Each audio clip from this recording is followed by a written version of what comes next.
আসসালামু আলাইকুম। আশা করি এবং দোয়া করি সবাই অনেক ভালো আছেন, সুস্থ আছেন এবং নিরাপদে আছেন। আমার ভিডিওতে আপনারা সবসময় দেখে থাকেন যে বাড়ির আশেপাশে বা কোথাও মানুষজন নাই। তো আমি আপনাদেরকে মাঝে মধ্যে পার্ক দেখাই যে পার্কে মানুষজন দেখা যায়। বাট আজকে দেখবেন যে ইভেন্ট হলে ঠিক কত বেশি মানুষের সমাগম ঘটে সে পার্কে। আজকে লিলবার্ন পার্কে ইন্ডিপেন্ডেন্স ডে উপলক্ষে একটা প্রোগ্রাম ছিল। আজকে মানে এই ভিডিওটা গতকালকে করা, মানে 3rd of July। সো আমরা এখানে এসে দেখছি যে এত বেশি মানুষ চারিদিকে, আমি তো পুরাই অবাক যে খুব সম্ভবত জর্জিয়ার সব মানুষই মনে হয় এখানে চলে এসেছে, এরকম মনে হচ্ছিল আমার কাছে।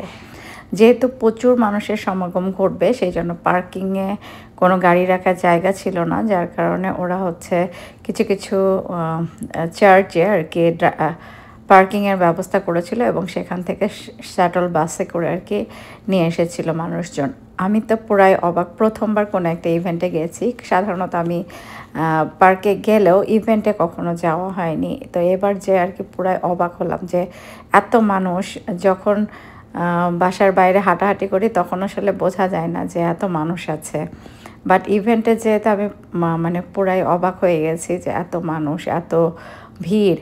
এখানে আবার হচ্ছে সন্ধ্যাবেলায় কনসার্ট হচ্ছিল আর আশেপাশে বেশ কিছু খাবারের স্টল দেওয়া হয়েছিল, ফুড ট্রাক ছিল। তো এই ভিডিওতে আজকে আপনাদেরকে দেখাচ্ছি না, কারণ আমার মোবাইলগুলো সব এত বেশি লোড হয়ে আছে যে আমি ভিডিওগুলো আপলোড করার সময় পাচ্ছি না। পরে একদিন ইনশাল্লাহ আপনাদেরকে বাকি ফুটেজগুলো দেখাবো। আজকে জাস্ট হচ্ছে আপনাদেরকে দেখালাম যে ওরা কনসার্ট সহ আরও কী করছিল এই ইভেন্টটাতে।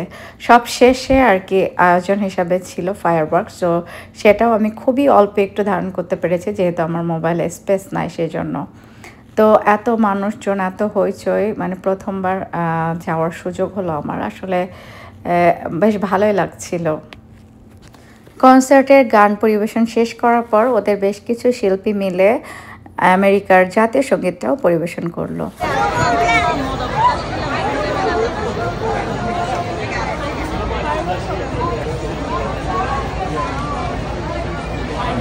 সব শেষ আকর্ষণ হিসাবে ছিল ফায়ারওয়ার্ক। তো খুব বেশি ভিডিও আমি ধারণ করতে পারিনি, অল্প একটু আপনাদের সাথে শেয়ার করলাম। তো শেষ হওয়ার পর আমরা চাচ্ছিলাম যে খুব দ্রুত আর কি বের হয়ে যেতে, কারণ এত ভিড় যে ভিড় ঠেলে যাওয়াটাই আমাদের দুরূহ হয়ে যাবে। তবে অনেক পুলিশ প্রোটেকশন ছিল, যার কারণে আলহামদুলিল্লাহ কোনো সমস্যা হয়নি। এত মানুষের পরও কোনো ধরনের বিশৃঙ্খলা হয়নি, কিচ্ছু হয়নি। সব কিছুই খুব সুন্দরভাবেই শেষ হয়ে গেছে। সব মানুষ খুব সুন্দরভাবেই চলে যেতে পেরেছে। হেঁটে হেঁটে বহুত মানুষ আর কি গেছে। তো আশা করি আপনাদেরও ভালো লাগলো। ভালো থাকবেন। আসসালামু আলাইকুম, আল্লাহ হাফেজ।